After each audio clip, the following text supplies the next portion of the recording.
everyone, welcome to Agent Mastermind. I'm so glad that you are here. I'm Vicki. Scott is en route. He's traveling, so we had a little bit of a scheduling issue, so I'm going to kind of fill in for him. And I'd like to welcome Jim. Jim, congratulations, and thank you for coming on our class today. I'm so excited to talk and learn a little bit. So welcome. Good.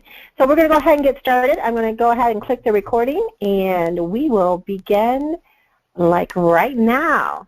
So I'm going to kind of turn it over to you, Jim, and you are known, Scott says, as the credit expert. So we feel very honored to have you with us, so thank you so much. You're very welcome, and I want to say hi and thanks for sharing your time, which I know is very valuable for all the agents out there. And I think what you're going to learn today is items that you can use not only in your marketing but also for your personal knowledge. So when it comes to credit, a lot of stuff is going on with people's personal credit. It's affecting a lot more of our lives than it used to, and I think you're going to find this very, very interesting. But my focus today is going to be on, are you monetizing those credit challenged borrowers, or are you just sending them down the street to your competitor? So I want this, hopefully after we're done today, we'll let you think a little bit about what you're doing with these people coming into your office. I did dig into some marketing information. Are we ready?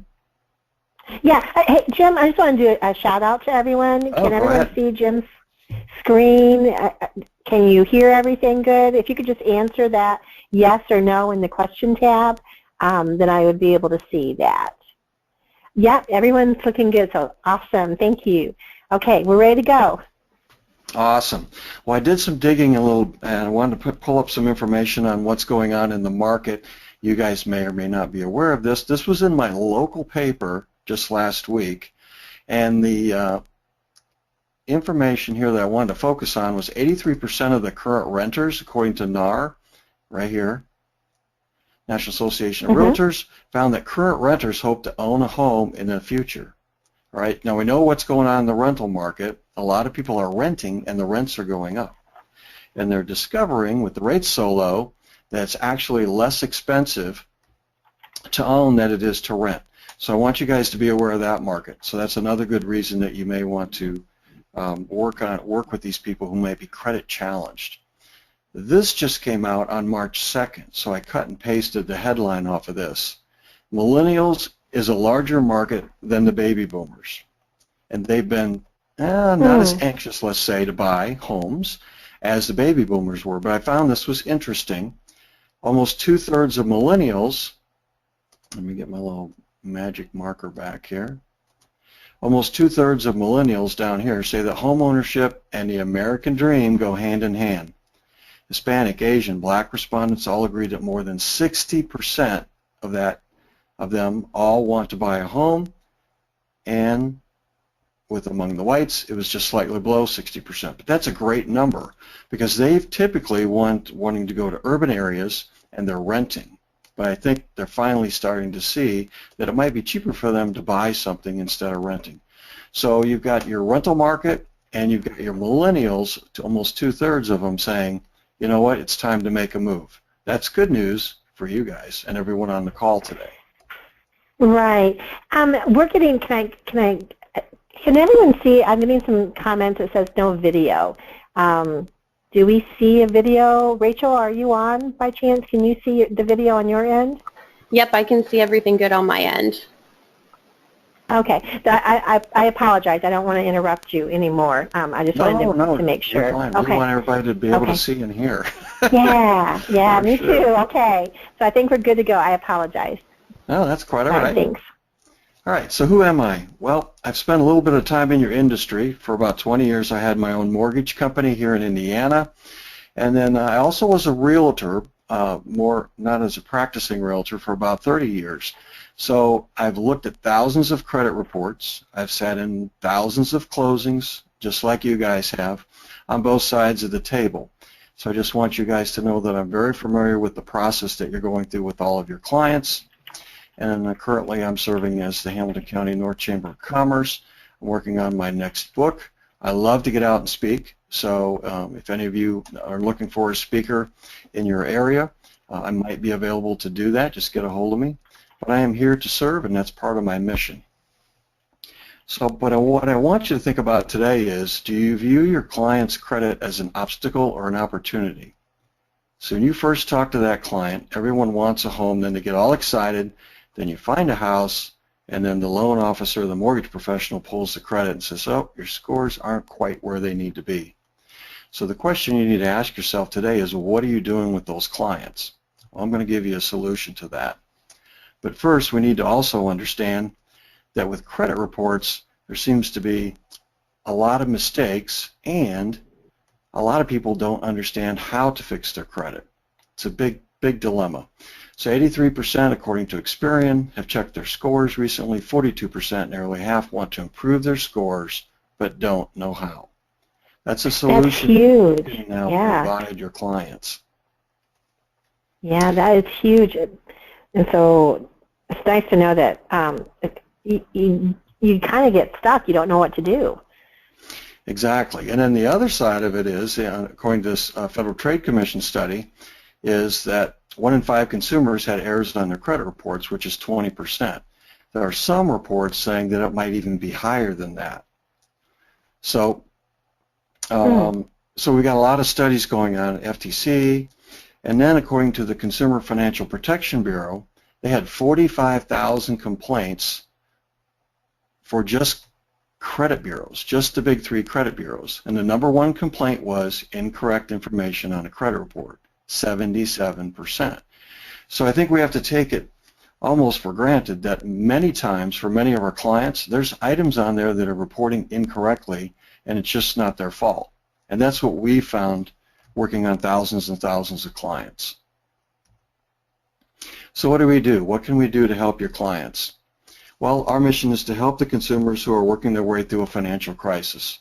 As you can see from the screen, a lot of people think, well, we just work with homeowners or potential homeowners. We're working with people who've had a divorce. 50% of America. Medical issues can traumatize you. Going out of business or a job loss, huge for all those entrepreneurs. Identity theft is an up-and-comer. You look at all the stores that have those credit cards, you know, Home Depot, Target, all those identity theft issues. We can help those clients too. And of course, foreclosures, short sales, bankruptcies. We'll love those clients. A lot of the market mayhem back in 2000 and 2007 and 2008 were foreclosures and short sales, and we help a lot of those clients. But the good news is those accounts are now 7 years old.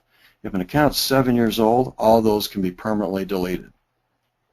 So even if you've got clients that has old stuff on there, they don't need to wait. Now's the time to go in and clean all that stuff up, and we can help them do that. Another question that we get a lot is credit repair legal? I mean, can you guys do this legally? Well, the answer is yes, because they established the Fair Credit Reporting Act, and the reason they established that is because of all the misreported information on the credit reports from the 3 bureaus. Before 1970, there were no laws for the consumer to protect yourself. So whatever is on your report, you couldn't get it fixed. You had no rights. So now you have the right that everything on your credit report, #1, is verified that it's yours, and #2, and probably more important, that it's 100% accurate. And just so you guys know, when we do dispute information, the bureaus have up to 30 days by law after they receive it, the dispute, to respond. So when I talk about a round of disputes as I'm going through the presentation, a round to us is a 30 to 40-day cycle.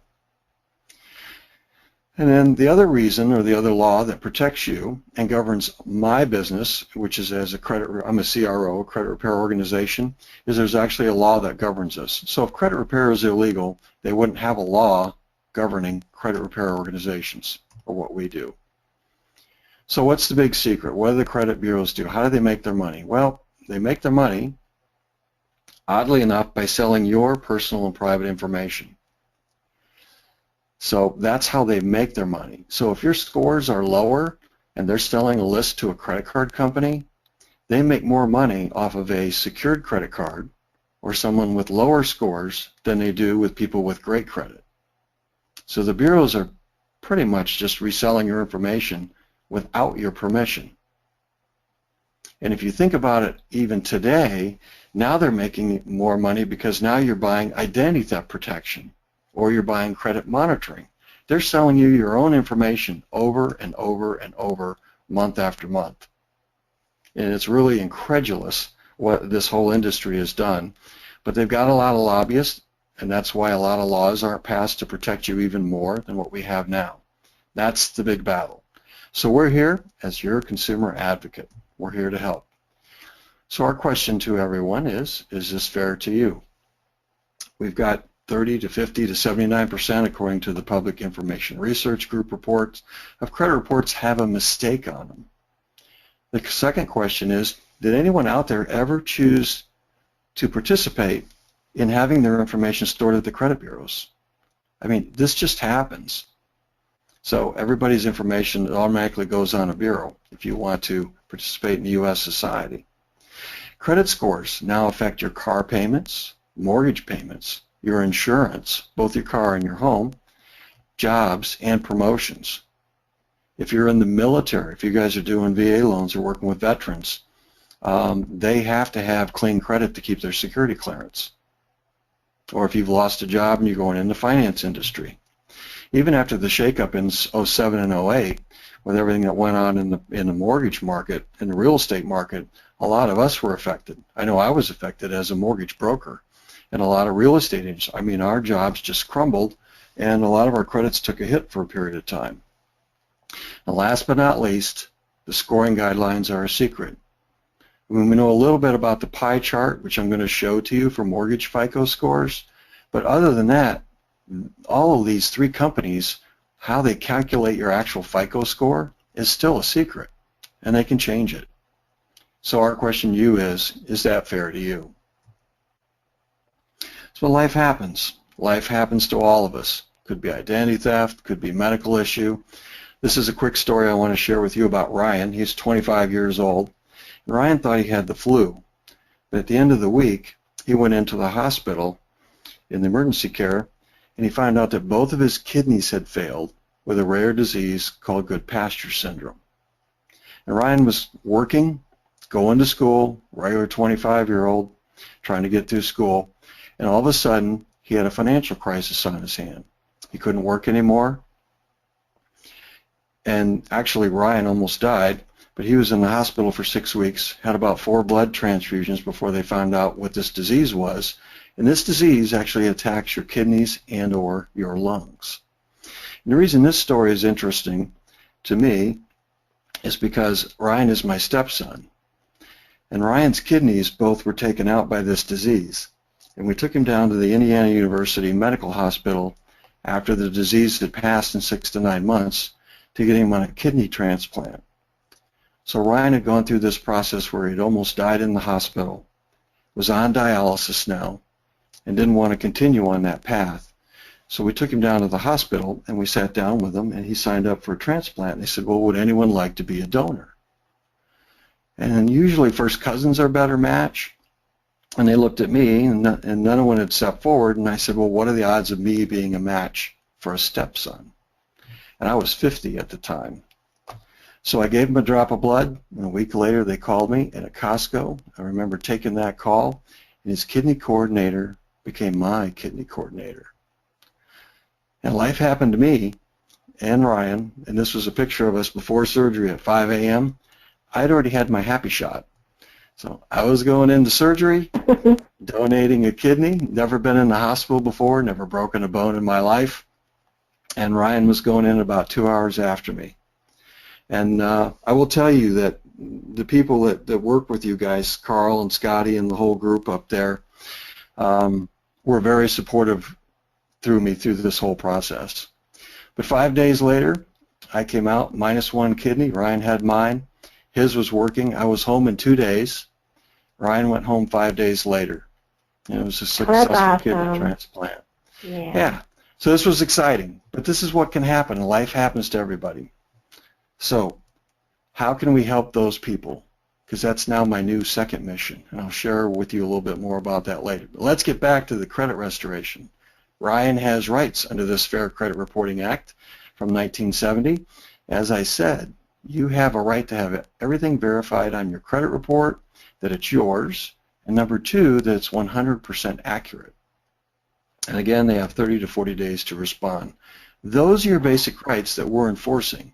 So essentially, when we do a dispute, it's an audit on your credit report.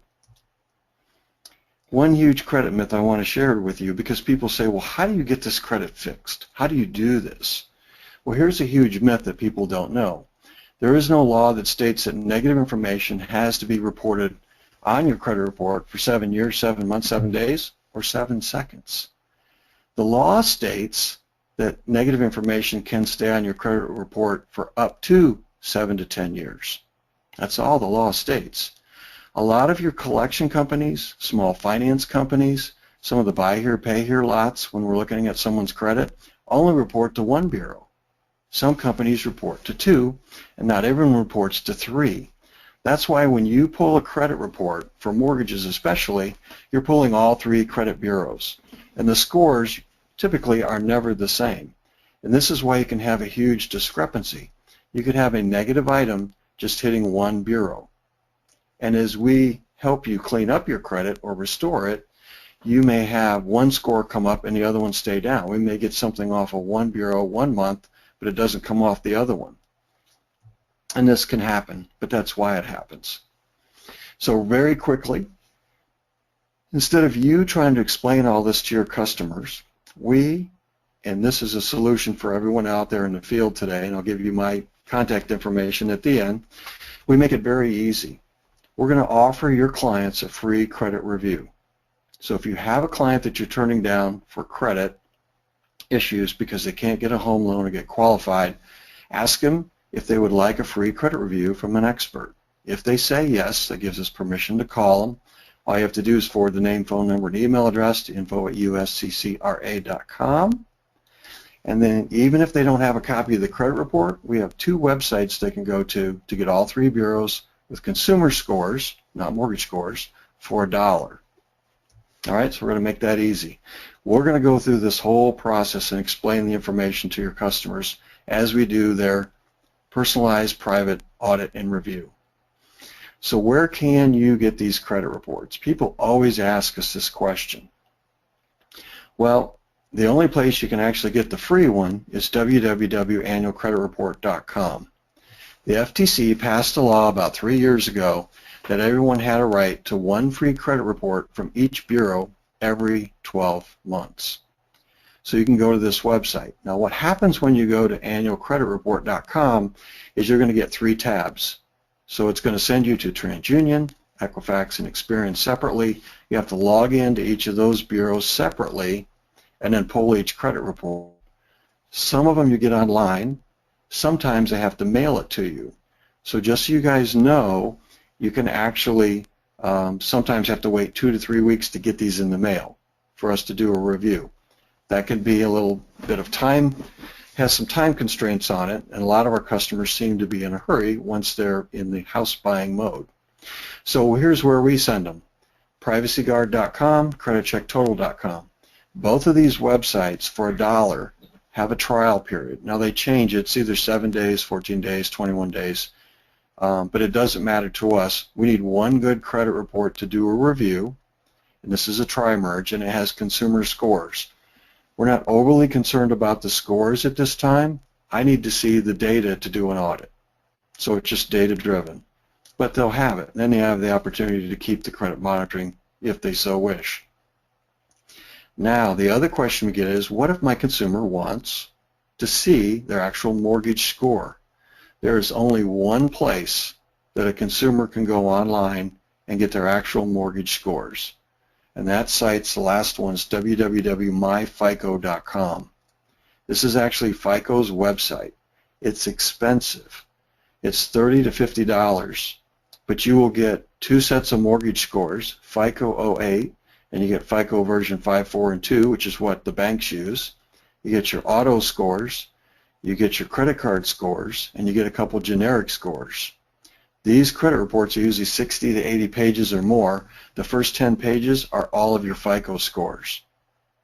So it can be very confusing. A lot of people don't even know that these 4 scores, when FICO comes out with a scoring model, that it has all these different types of scores. And then you have to think about it like this. They're all risk-based scores. So if you're buying a piece of furniture for $2,000, the scoring models over 2 years is going to be totally different than if you're spending hundreds of thousands of dollars over 30 years for a mortgage. So all those models are different. The other thing that a lot of people don't realize is on your mortgage credit, they pull all 3 bureaus and use your middle score. Automobiles and most other lenders only pull 1 credit bureau. They don't pull all 3. But you want to repair all 3 because you never know which bureau all these other companies are going to be using. Here's a healthy credit tip for you, and I threw a couple of these in today. If you guys don't like to have your information sold by the bureaus, you can stop it by going to www.optoutprescreen.com. And this will stop all those offers that you get. As I said earlier, the credit bureaus make money by reselling your information. This is one way to stop them. I think when you go to this, you can do a 5-year, either 5 or 1 year opt-out or an opt-out. This tells the bureaus you do not want your information sold any longer. It'll cut down on your junk mail, and they'll stop reselling your information. So this is a right that you have.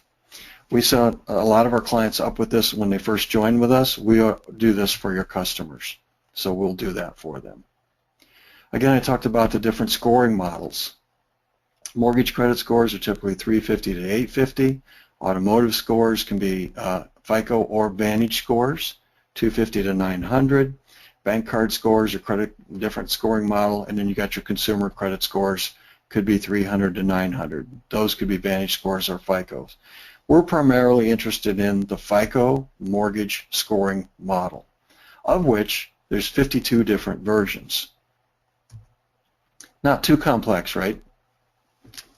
Right. So what makes a mortgage score? Let's stay focused on just this one mortgage score. How the FICO score breaks down a mortgage score. 35% is payment history. So on-time payments are the #1 thing that the client needs to do. If we have a client that we look at their credit report and they're not making their current payments on time, that is the #1 thing they need to do. If you send us the client that can't make their payments on time, we will not enroll them. If they can't pay their bills, their score is not going to go up. So they've got to get that under control first and foremost. 30% is the amount owed. Now this is where the revolving credit comes into play. This is 30% of your score. This is where the credit cards are a huge piece of your score. In fact, the second largest piece. So it's not only important that you have one credit card because it's 30% of your mortgage score, it's also important what the balance is when the mortgage professional or your banker pulls it. The balance is your debt utilization ratio. We're going to talk about that a little bit more in a minute. Credit history is 15%. History starts on a credit report when items are 7 years old. 7 years old. So if you've got newer clients like your millennials and they haven't had a lot of credit, they're probably not going to get a lot in that category, but they need to be aware that on these older accounts, they don't want to delete them. We've had clients that come to us and they're trying to delete everything off their credit. Don't ever do that because your old history, your open date, is calculated into that 15%. You got 10%, which is credit mix. Those are the type of accounts that you have. Installment. Credit cards are all revolving, your department store cards. Your installment loans are your student loans, your mortgages, your car loans. Installment loans have a beginning and an end. Revolving credit revolves every month. That's why they're called revolving credit. And 10% is your new credit or your inquiries. All right, how powerful is a credit card? I'm going to show you guys this report. I couldn't believe this when I pulled it. But the credit bureaus only match a certain amount of data to pull a credit report. But if you look at this credit report, this was pulled with no Social Security number. You can see the arrows, they're gone. Yeah. The arrow up here on the right where the one's pointing to 1990 at the top right, that's where the birthday's supposed to be. So here's a lady's report that was pulled with minimal amounts of information, her name only, no Social Security number. Look at those scores. 803, 772, and 736. Great scores, right? You could get them a loan tomorrow. And now look at the top, up at the top up here. Let me get my little highlighter out. I'll just get the spotlight out right here. She's 20 years old. Okay? Now, how many accounts does she have? I had to save this one. I couldn't believe it. One account down here. Whoops, can you guys see that? One account, I can't see below. I don't know if I can move that. I don't know why that's going off my screen a little bit. She's got one Old Navy account down here she's had for 70 months. And you can bet this is an authorized user account. So this is not even hers. So this is the power of one credit card. You guys can't see it, but down there she's had it for 70 months. She's 20 years old, so guess what? She got this when she was 13. Impossible.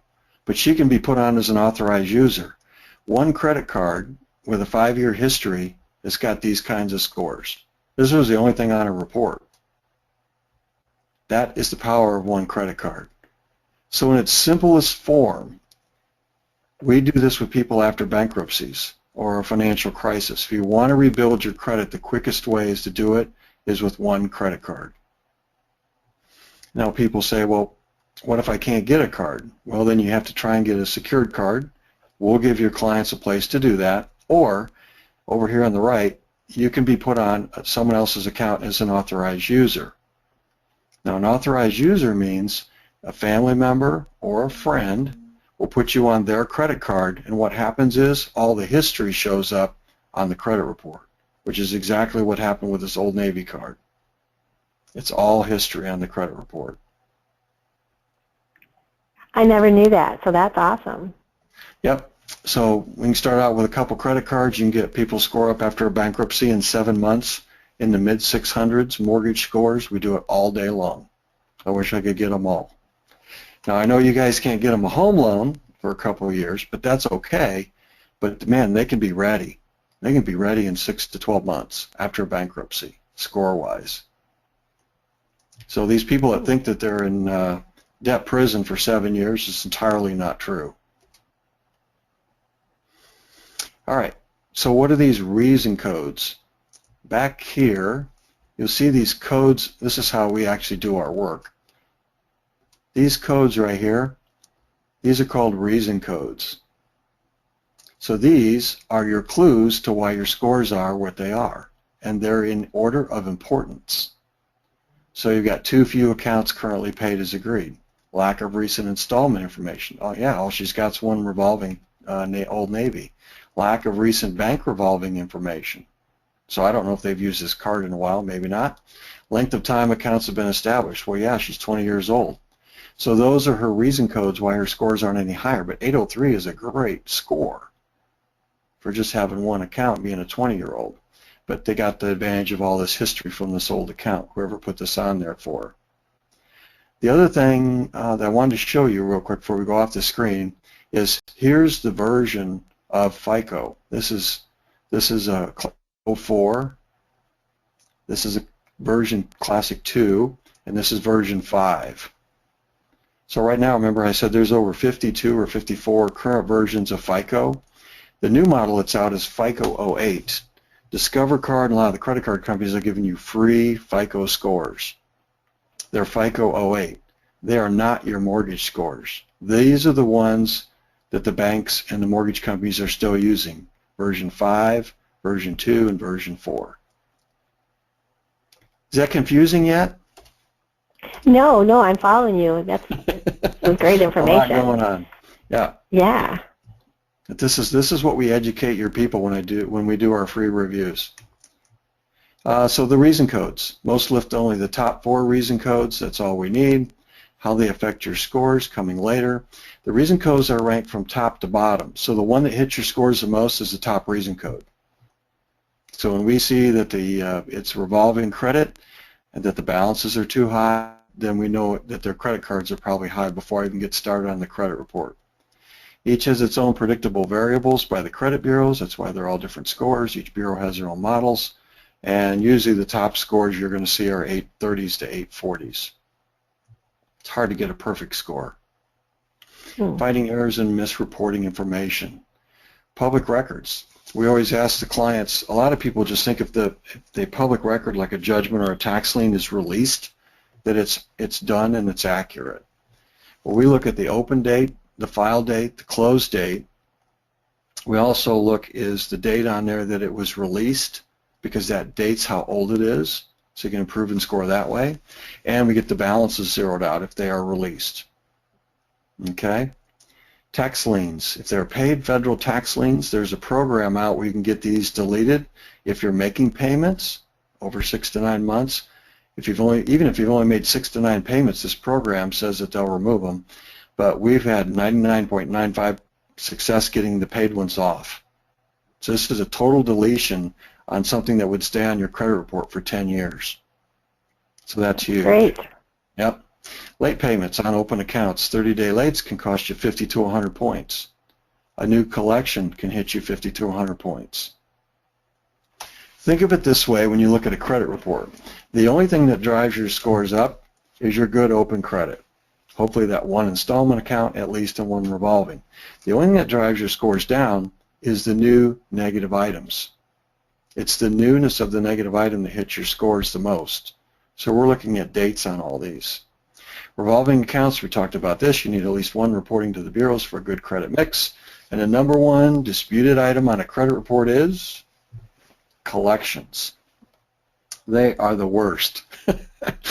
40% of the items disputed handled by the CROs can be linked to collection items. And here's why. The credit reporting agencies, Equifax, Experian, TransUnion, said they had 8 million contacts from consumers. Each one disputed one or more items, and most of those are collections. I mean, look at this, 32 to 38 million items disputed on credit files. So a lot of people are disputing a lot of information. What we found is, number one, people don't know how to read the credit report, and number two, if you don't know all the laws, how do you know what's even misreporting? I'm going to show you some of that. So someone asked me once, well, how much does a new collection affect your credit score? And I will answer that. It depends on what your score is before it hits. But I'm going to take an extreme example, and I saved this one, and I have the before and after credit reports. This Experian score down here, I know it's blurry and I apologize, was a 698. They got one collection on Experian, brand new, that hit for $51, a low medical bill. 182-point drop. One $51 collection affected their scores. So if this collection company would have reported this to all three, all the scores would have dropped probably 180 points. Huge. To go from an 800 to a 600, that's huge on anybody's loan. Car loan, mortgage, insurance, whatever is going on in your life at that time. So what we were able to do is get this removed, and then the score came right back up. So we called the collection company, said, hey, didn't know this was on here. You can just ask them. I'd be happy to pay it. Will you delete it? If it comes off, what you have to remember is your credit score is a snapshot in time. Your score and your credit report doesn't sit anywhere. It's built at the exact second you order it.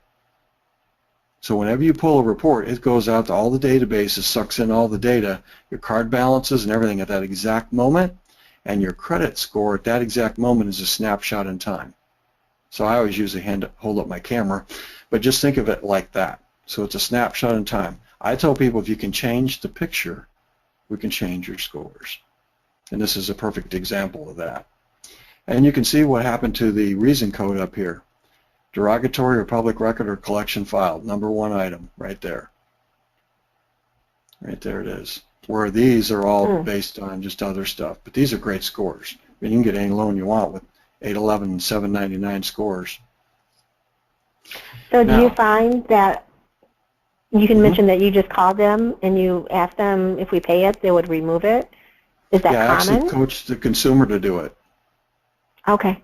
Yeah, we just told the consumer exactly what I just shared with you. We said you just call them on the phone and say, I didn't know this, I just pulled my credit. We tell them, I didn't know it was mine. First, you want to say, verify that it's mine. So you call Financial Credit Services on the phone, say, hey, I just pulled my credit, this showed up. Can you verify this is mine? That's your first right. They should be able to tell you the doctor's office, the hospital visit, whatever this $51 is for. And usually what they'll say is, oh yeah, it was this time, send it into your insurance, this was a copay, it didn't get paid. Oh, great, be happy to pay it. Will you agree to delete it with payment? That's a negotiable item to get them to agree to delete. That's a whole nother tactic. But here's another tip for you on collections. Before a collection company can put a collection on your credit report, they have to send you a letter 30 days before they put it on. It's called a dunning letter.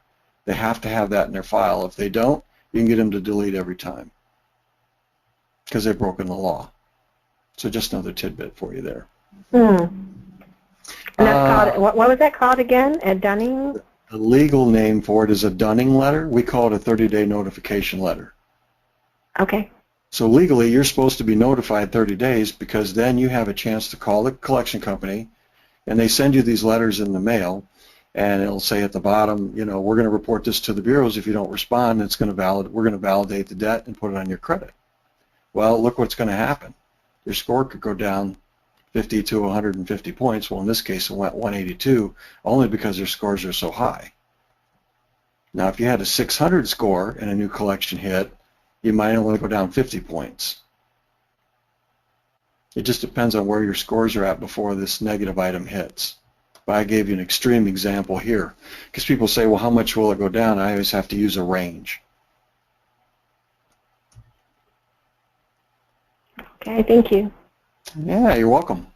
Credit scoring tips. All right, revolving accounts are more important than installment accounts. They're a smaller factor. You want to pay down your balance, debt utilization ratio on all of your credit cards before you make a major purchase. Do it the month before. Balances when you pay down a credit card do not hit the next day.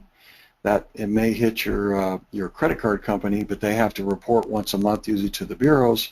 Then you're in the bureau cycle to update your file. So we tell people usually 30 to 40 days before that's going to hit your report. So if you know you're going to go buy a car, or if you know you're going to be doing a mortgage pull, the month before just pay all your credit cards down. And you can control, your scores can change on a mortgage up to 60 points with the balances on your credit cards. People don't realize it's that big of a swing. And you have to do all of your cards, not just one. So the algorithm looks at each card individually and all of them together. So if you have a $200 credit card with Macy's and you leave it at 186 and you got a $6,000 card with a zero balance, it doesn't matter. It's going to use that little Macy's ratio of 90% and crush your scores. And people don't realize how important that is. And that's part of what we go through on the free review. So we cover all this with your clients. So don't worry about it. But I just want to give you guys some tips because this is all good information for consumers to know.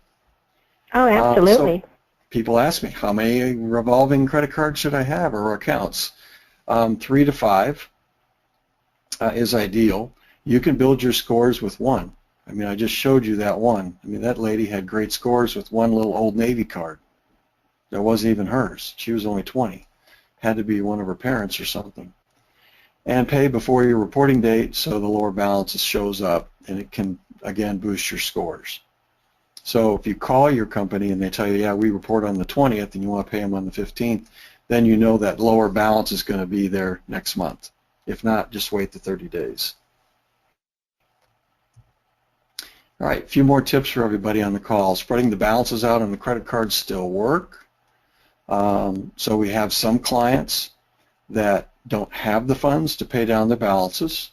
So if you've got two cards, $2,000 each, one's at 0, one's at 2,000, it's at 100%, spread the balances out, you can do 50-50, your scores might jump 30, 40 points. So spreading the balances out does work across the credit cards. And I put this in here yesterday. Don't forget about the care credit accounts. A lot of people don't realize what we're finding is these are all showing up as revolving credit. And people use these for medical, the GE care credit.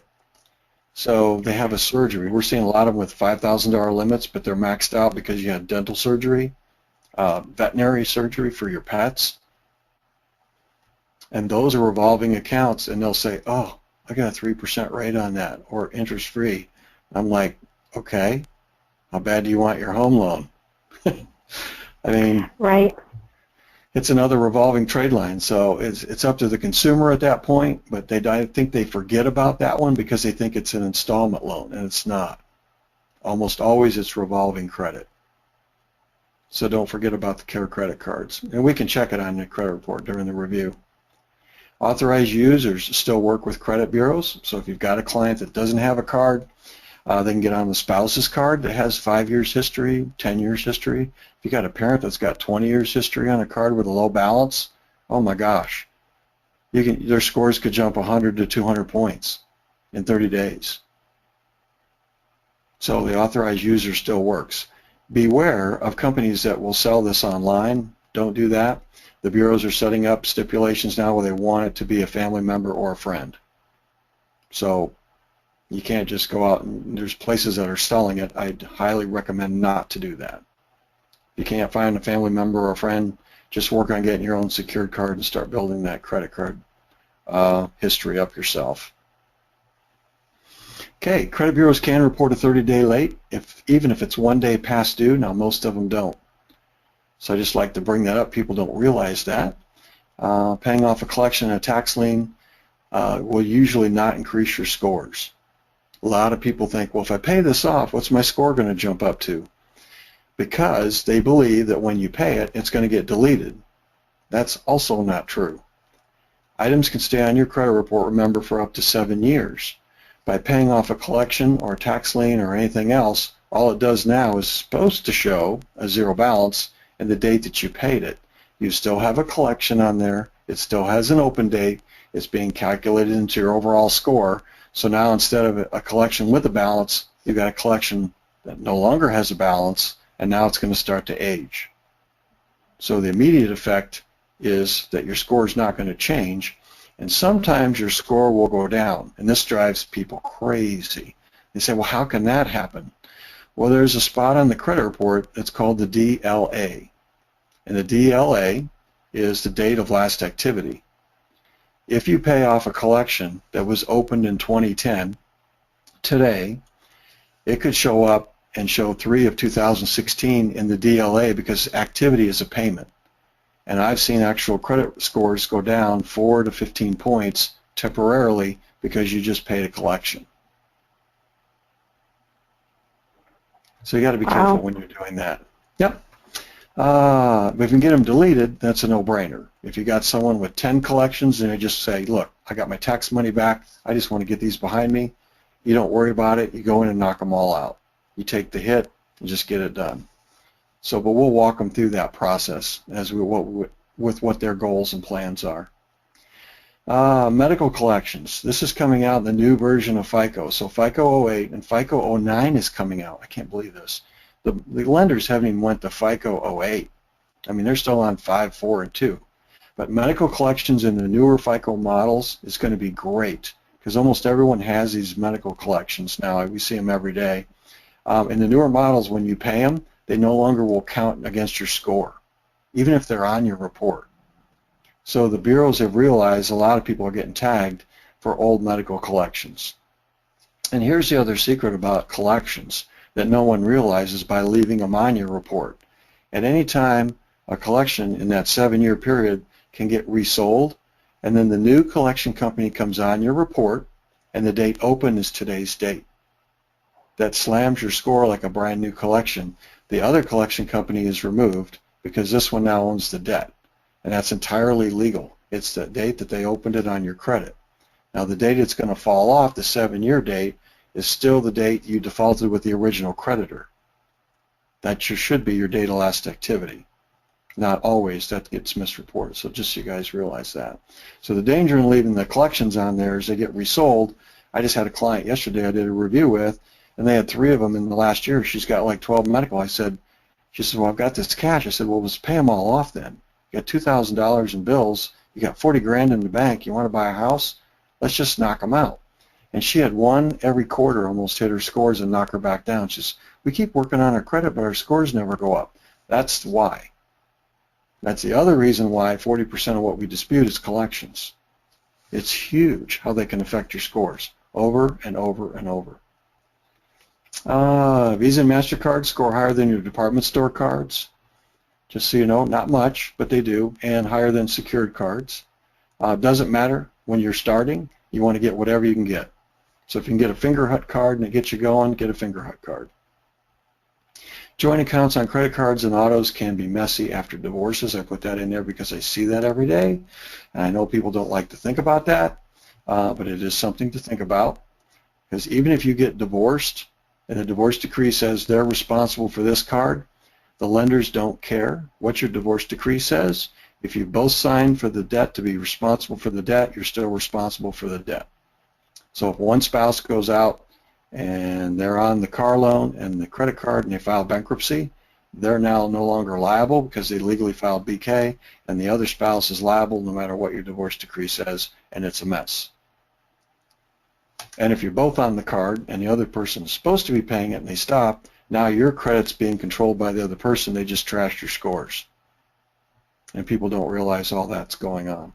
So American Express, a little bit different animal. Some of their cards are business cards. Some are revolving debt, so we just keep an eye on those. Scoring effect by age of account. The older the account, the better. We talked about history starts after 7 years. Don't close your old credit cards for that reason. And the other reason, it helps your utilization ratio. So even if you've got a closed credit card with say a $5,000 balance, it's going to be calculated in your utilization ratio. And conversely, if you've got a defaulted credit card, that one's being counted too.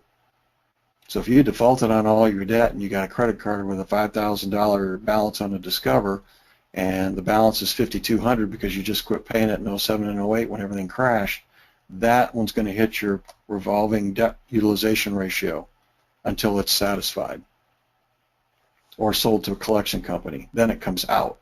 So a lot of things to consider on the old debt. Accounts closed and not used for 10 years may fall off your report. Authorized user still works. We talked about that. Credit scores don't look at your age, your birthdays, your income. Student loans. This is getting huge. Student loans debt is larger than credit card debt. We're going to talk a little bit more about that in a minute. But student loans in deferment, the payment history is not used and utilization ratio is not calculated as long as they're in deferment. That means usually they're still going to school.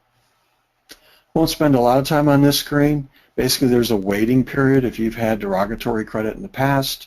So bankruptcies, 7, 11s, 13s, multiple bankruptcy filings, foreclosures, deed and liens, short sales. All those we want to make sure they're reporting accurately. And what we found many times is there's balances on old second mortgages. There's foreclosures started in comment sections that can be removed. So a lot of this stuff you just need to go through it with a careful eye and get it reporting accurately. You know, is it dated correctly? Are they updating one? I had a client with a bankruptcy yesterday, 5-year-old bankruptcy, and they updated one of their bankruptcy accounts in the data last activity box, 12 of 15. I couldn't believe it. So it was scoring like this 5-year-old bankruptcy account was now a current bankruptcy. It was one mistake in that one little box. Yeah, when we do disputes, we're disputing the information in those little boxes. So credit restoration is not always about getting something deleted. It's getting it, like I said, corrected and making it accurate. All right. I just put this one together last year. Millennials and student loan debt, because this is so huge. A lot of people don't know this, and this is your guys' market. We talked about the renters right off the top of the show. The millennials are bigger than the baby boom generation, and they have not started buying. This can refuel our next recovery. As soon as they start buying, it's going to be huge, huge, huge. Student loan debt surpasses the credit card debt, 1.1 trillion. Just some information for you. Credit adverse. Many of the millennials don't want a credit card. And study after study. So what we're finding is when they come in to you for a mortgage loan or they want to buy a home, they have low scores or no scores. send them to us anyway. We will coach them on where to go and how to get their scores up. Everything I've shared with you, we do this with our personal reviews with your clients. Student loans, first thing you want to determine on those, are they personal or government backed? Personal student loans are treated like regular debt. They can be filed in a bankruptcy if a person so chooses. They can be sold to collection companies. Government-backed student loans cannot be filed in a bankruptcy. So the first thing, if they've got them, we want to determine what kind of student loan they got, and then we'll coach them on the action plan to get those back so they're reporting accurately and on time. And again, the student loan and deferment, we already talked about that. Now, people with no score. I love this slide. People say, well, what do I have to have a score? And this can happen. We've seen these with retired people too. If you don't have, remember I told you earlier, if the only thing that drives your scores up is your open on-time credit. We see a lot of retirees now that have everything paid for. So they are not using their credit cards. Their scores will go to 0. They go to NA. They can't calculate. What do they have to do? Well, for them, they can just go use their credit card once. It reactivates everything on their report, and their scores pop right up. Not a big deal. So if you don't have a score, what do you have to do to generate a score? And I did this with my son. Have to have an account at least 6 months old with updates, and it has to be on time in the last 6 months and not be under dispute. So they need a credit card. First thing we want them to do. I got my son one. He got a little credit card with a $200 limit. Got to the 7th month. On the 6th month it reports, it'll generate a score. And I've had some of you out there send me credit reports, and they've got a credit card and it's 4 months old. I say in 2 months they'll have a great score. Okay. Older models of scoring have caused a 0, so you have to have this one report on time for 6 months, and guess what else you have to have? What? You have to be alive. You have to have a heartbeat. Yeah, true. That's the only 2 things you have to have. So something reporting on time for 7 months, and you have to have a heartbeat. Let me see. So what's your credit score mean? A lot of people say, well, how do they calculate this? What is this all about anyway? Well, here's how they came up with this. The mortgage FICO score predicts the chance of you, a consumer, becoming or having a 90-day late on a particular loan over a 24-month period. That's what the whole model is about. What are the odds of you getting a 90-day late on a loan over 24 months? So that's what the algorithm does. So when they make a change to a credit bureau, an algorithm, they test it for 2 years. So they pull in millions of reports and run through a scenario, say, if we change this, what will it do to the score? Or how many more people will default or won't default? So I'm sure they did that with this new medical, the new medical collections, where they decided just to take them, once they're paid, they're going to come out of the algorithm. So it takes them 24 months to do the testing before they change it. The score is generated by analyzing information contained in your credit report at that point in time. Remember I said a picture? At that particular point in time, it pulls all your info in. And this information is only available on the 3 bureaus, not the 4th bureau. There are more credit bureaus out there. In fact, there's a ton of them. Innovis is the 4th bureau. I'll talk a little bit more about that in a minute. Public records. People always ask me. They can stay on a credit report for 10 years. Okay, these are items that have usually been through a court of law. IRS tax liens and judgments may be permanently removed if they're from the IRS, so that does not include the state tax liens. Even if you're making payments, 6 to 9 payments, this program allows them to come off. Just get a hold of us. We'll try and get those off. I will tell you, if you only have one item in your public record box, so let's say they've got one IRS tax lien, and you get that off, your scores can go up 30 to 50 points on all 3 bureaus if your public records are clean. So that can be huge for people. Bankruptcies are not verified at the courthouse. A lot of people think that's where they're verified. They're not. They're usually checked and verified through PACER, which is public access to electronic records. There's also another place, and I will tell you this, if you go in to get a loan and you've had a bankruptcy, you might as well tell them, because they're going to do a title search on your name, and it's still going to be at the courthouse. So we've gotten bankruptcies off credit reports, but don't think it disappeared because it's off your report. It's still out there. If they do a title search on your name, the bankruptcy is still at the court, in the court records, and at Pacer. And again, it's available. Innovis carries it too on the 4th Bureau. Personal records. If you can't get a bank checking account, check systems. Here's another credit bureau for you. We advise our clients on this. I can't get a checking account. Well, that usually means you bounced a check somewhere. You can go to check systems, pull a free report, check systems report. It's a database that the banks use, so if you go in and apply for an account, you've got a bounced check somewhere, it shows up in check systems and they deny you.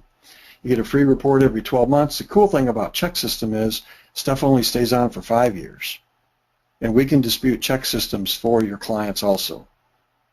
So we can help them fix this issue. All right? Innovis is the 4th Bureau. You get one free report per year from Innovis. There's the number, and I'll send you guys that information. Your homeowner's insurance. That's a huge. They have a database called CLUE, the Comprehensive Loss and Underwriting Exchange. They'll keep track of your claims on your homeowners for up to 5 years. So that's why if you make a big claim and you try and switch companies, they all know about it. All right, it's called CLUE. Pretty interesting, huh? Yeah, very much so. A lot of stuff I didn't know. I know. All right, when we go through your credit report, do a free review. The other thing is identity theft is one of the #1 white-collar crimes in America today. You always want to check at the bottom of a mortgage report, especially, your name, your surname, your middle name, and any of the AKAs, all right? If it's common name, Jones, Smith, you'll start to see other people's stuff come on. I see multiple Social Security numbers once a week now. Once a week. Addresses, home and work, make sure they're yours, especially if you got someone else's social or birthday on there. Make sure your birthday number is the same. Scan the whole report, Social Security numbers. Even your spouse's number should not be on your report. Your report, even on a merged credit report, is its own file at all 3 bureaus. Birthdays, make sure they're all the same. So we check this. These are easy things to fix in the first rounds of disputes. But just don't forget about looking at them. Here's something that no one ever talks about, is the #1 cause of divorce is finances. If we can help you fix your credit, you're going to be healthier. And no one talks about this component. Not only are you going to change your life if you can buy a house, you're getting your kids into the schools they want to get into. I mean, that's the goal. No one wants credit repair. No one wants credit restoration. They want a home. They want a car. They want good credit. The other thing I think people forget about, and I started picking up all the studies on this because employers are worried about this, productivity, ulcers, migraine headaches, 29% severe anxiety compared with 4%. Severe depression, 23% compared with 4%. 6% had heart attacks, twice as many as in the lower stress groups. This is a byproduct of getting this financial dilemma or crisis behind you. And people never think about this. But I could tell you your employers are thinking about this.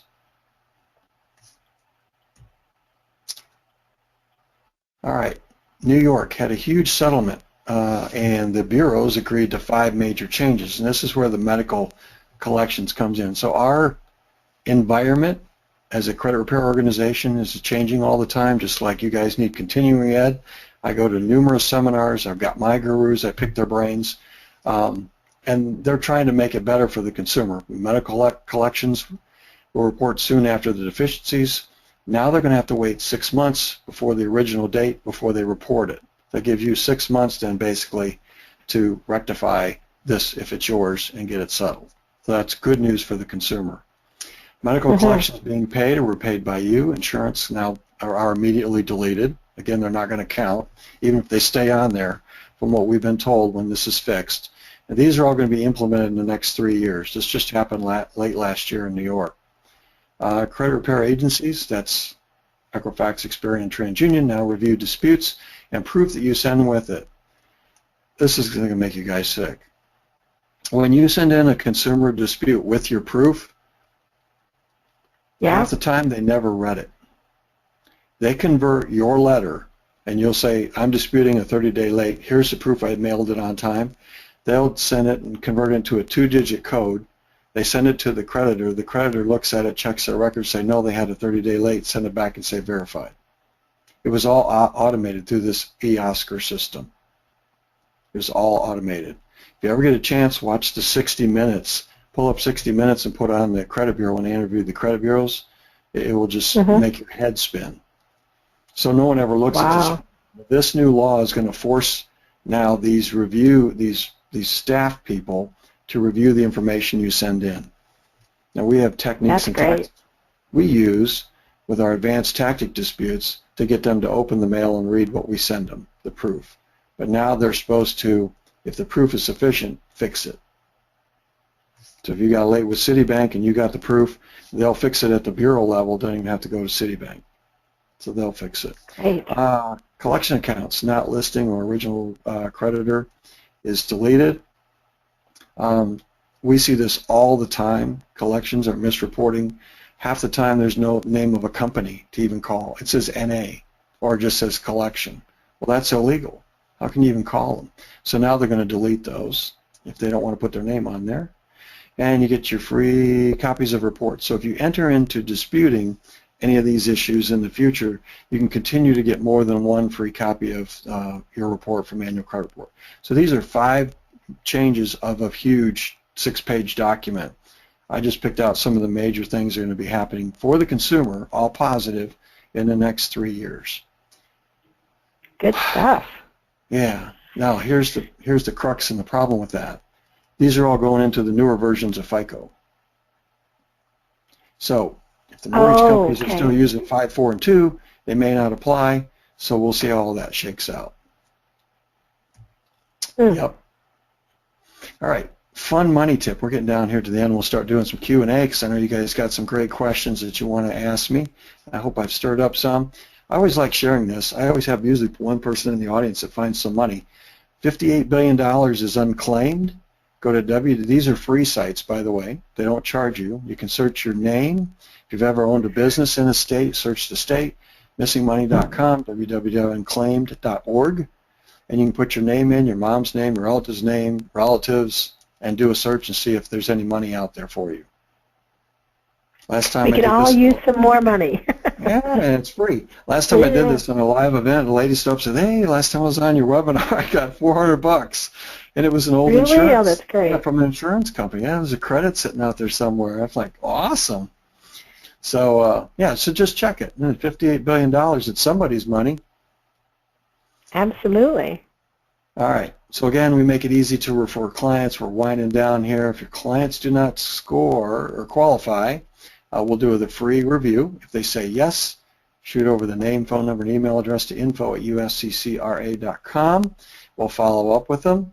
Forward a copy of the credit report if you can. If you don't worry about it. We'll cover the rest of it with them.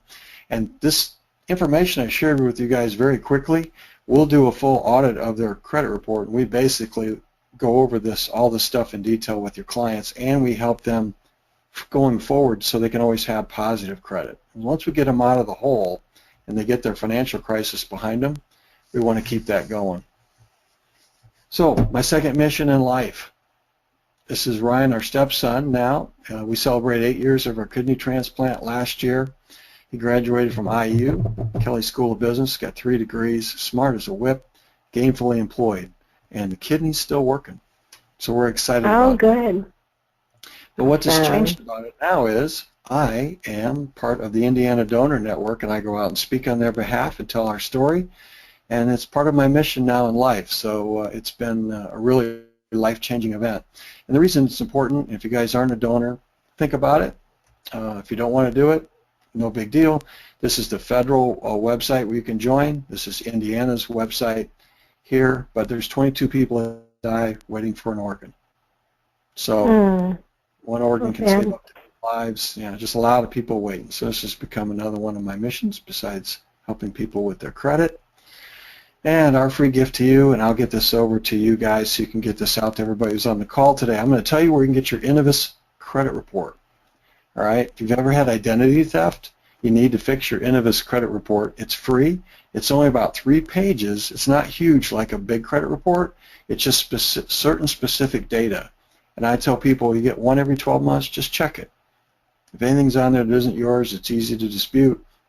If you have a question about it, it's free. So I'll send that over to you guys. I've got 9 easy tips to increase your credit score. I'll shoot that over. And how to monitor and get a copy of your credit report for free. So if you guys are paying for credit monitoring and you've never had an issue, you can use the www.annualcreditreport.com. Remember, you get one report every 12 months from all 3 bureaus. My suggestion is if you want to do your own monitoring for free, pull one every quarter. You get one. Pull one, and then every 12 months you're getting another one. You're not looking at all 3 bureaus, but if something's going to get stolen or it's identity theft, it's going to show up on there. All right? Here's my contact information. So info@usccra.com. There's my office number, and I can leave this on the screen if we want to do Q&A. Yeah, that sounds great. I'm ready to rock and roll. You're ready to rock and roll. Let's take a look at some questions and see if we can get some answers done. Let's see. Someone mentioned that you have a book. How they buy it? Yes, my book is Creating Customers for Life. It's more of a business book. I'm currently working on. That's what you're holding. Yep. Yeah, if they want to buy it, they can just send me, shoot me an email. I've got limited copies of those left, but I'm more concerned about my new credit book that's coming out. Okay, great. What type of, what would you suggest as far as paying off on credit card? We've heard some people say leave 50%. Some say you want to only have 10% and 90% paid on your credit cards to increase your score. Great, great question. As I said, it's not logarithmic. When you pay it down, if you're at 100% and you pay it down to 50, you're going to get most of that 40 to 60 points. So last time I did it on a simulator, I found that if you got it down to 15% of the limit, you'll get almost all the points.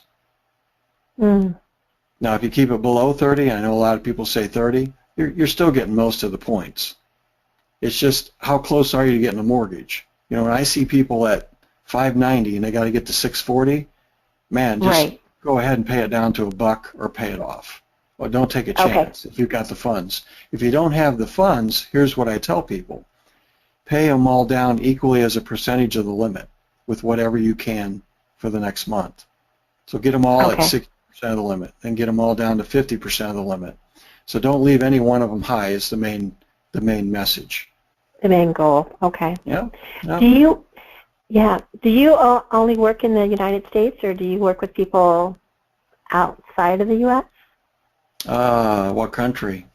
Canada's credit scoring system is totally different. Germany does not have any. Yep. Okay. Yeah. You didn't ask that question, but. So I'm not sure. Yeah. But yeah, the credit scoring algorithm basically is mostly U.S. based. Okay. You get outside of this country and you'd be amazed what they do in Europe. Oh, okay. It's totally different. Yep. I'm trying to read as we're talking here. Some of these we've already answered in class. Can some of our members use your presentation if they're wanting to present to their agents, or to their clients? Could some of our agents that are on the class now present your PowerPoint, share that with them? Would you be okay with that, or? Well, here's my only thought. If they use my slides and they misrepresent or misspeak on any of those items, I don't want to be liable for that, because unless you know, and you're answering questions, because typically what happens is if you do a presentation like this, then you get deluged with questions, and if you don't know what's going on, it's really hard to give a great answer that's accurate. Correct. So I might be a little skeptic on giving that out, giving that information out. But I don't mind doing the webinars if someone wants to schedule a webinar like this. I mean, absolutely, run through it again. To talk with them and do that again for them. Yeah, 'cause this is only one series, so. Right. Is how do you find check systems? Is it checksystems.com or? Yeah, actually you can Google check systems. It's consumer. It's got a really weird website. So Google check systems, and then it'll take you to their website. And on the site, it's got a spot where you can either do the 800 number, or you can. There's a website you can just punch in your information. That's what I did. You can type it in, and it's basically your name and address and your phone number, and you send it. They'll mail you your check systems report. It's usually 3 to 5 pages. If you've got any checks on it, you'll see it at the top of the page. Real easy to read. If you have any trouble reading it after you get it, let me know. Okay. Another question was, how do you dispute the clue report? If there was something on there that is there a way of disputing that report? We've never disputed a clue report. I typically just share that with people because if you've ever made a huge claim and then you found your homeowner's insurance to double and then you go shop it, they're all looking at it. So I just want consumers to be aware that that stuff is tracked in a huge database before they make their claims on their homeowner's insurance. But if it's inaccurate, it could be disputed just like anything else, but you'd have to have the proof. And usually if you make a claim and they've paid out money, they've got proof they wrote someone a check. So. True. So what do you think about LifeLock?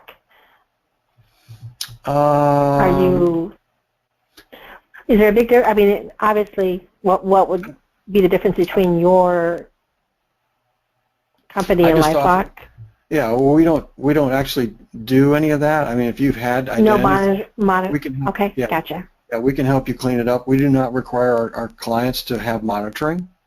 So when you enter in with us, we don't need it because you're going to get, once you do a dispute, you get responses back from the bureaus. We use that to update your file and to see how you're doing.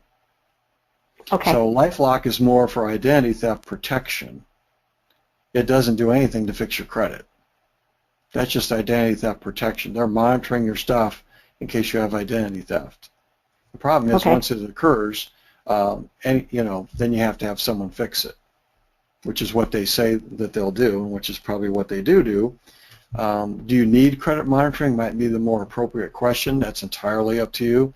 That's why I said if you want to do it for free with annualcreditreport.com, you can pull one bureau every 4 months and cycle it through, so you're always checking one of your bureaus every 4 months. And it would be free. Yep, that's the only thing I was saying. Instead of paying $10 or $15. If you've never had identity theft, you may not need it. That's true. But if you have a brother, sister, or an uncle with James H. Jones Jr. and your dad's James H. Jones Sr., and I've seen them, it's a mess. Another question was 7 years from the original collection date. Is it the date of the collection or is it the date that it was placed on your credit report that they take? Typical mortgage report, there's 3 dates. There's a date reported, the date opened, and the DLA, which is the date of last activity. The open date is the date that collection company should have opened it and put it on your credit report. So if that's 2 or 3 years old, that particular collection is probably not hitting your scores. The date reported, it doesn't matter. They can put today's date on the date reported box and won't hit your scores. Now the date of last activity, this is what we see all the time, is the collection company will update that date. That one will hit your scores because activity is supposed to be a payment. And if they update that date and make it new, that's the one we see that's misreporting. And what is the date of last activity? That should be the date of last activity with the original creditor. So that's the date you either defaulted with the original creditor or the date you quit paying them. Okay. Yep. Yep. Another question was if someone has a bankruptcy and it included some credit card debt or collections, and the bankruptcy is removed off of the credit report, but the credit card collections are still there. That's where your expertise would come into play in helping them with that issue too, as well, right? Correct. Yeah, and we see that all the time.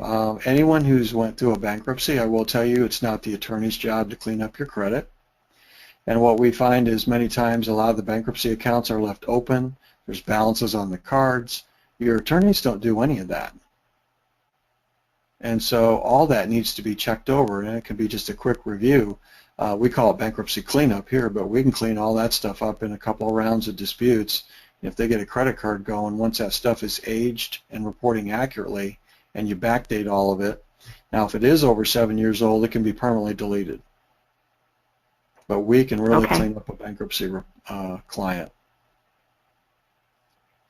And another question was, what are the costs associated with your service? Do you have a range that you go by, or is it individually?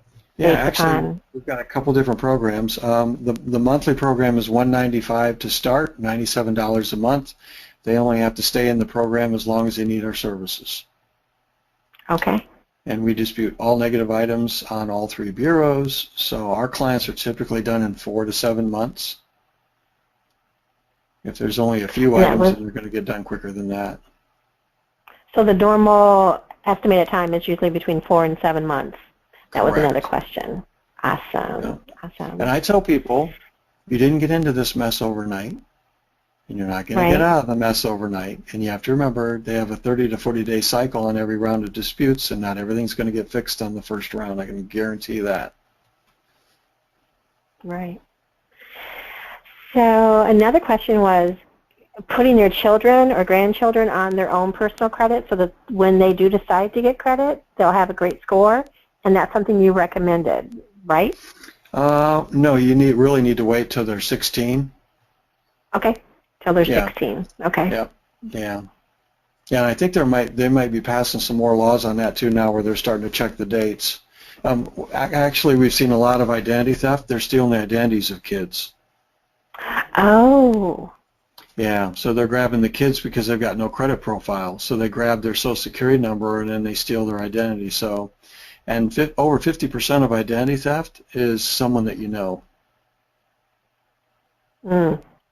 It's usually a relative or a family member, unfortunately. That's sad, yeah. So what is the difference between when you had said pay off and do not close account? Could you dive a little bit deeper in that, what you mean? And you want them to... if you've got 5 credit cards and you want to buy a mortgage, of course you want the fewest number of payments so you can get as much house as you can buy. So our recommendation would be pay your cards, go ahead and pay them off, just don't close them. Okay. Then you've still got the open revolving trade lines, your debt utilization ratio looks good, and you got no monthly payment. Now you're going to be able to qualify for a higher mortgage payment, so you can buy more house. So if you got more than 5 cards and you want to close some of them, it's really a personal choice. I tell them then close the department store cards first, the Target, the Macy's, Finger Hut, stuff like that, and keep your Visa and MasterCards. Okay, good. I think we've gone through and answered most of these questions during the class time that we were here, but they can always reach out to you for more questions. I think I did tag you in the post that I made on Agent Mastermind, so they can reach on Facebook too. Is that okay, Jim? Awesome. Yep. Okay. Yeah, the best way to reach me is shoot me a note at info. That one my staff checks, so yeah, I can stay on that one. Okay, great. Well, I thank you, sir, for being here. Hope everyone gathered some great information. And I think we're all set. So you have a great rest of the week, and see you next week on Agent Mastermind. Thanks, everyone. Thanks. Thanks, Jim. You're welcome. Look forward to serving everyone. Thank you. Talk to you guys soon. Bye.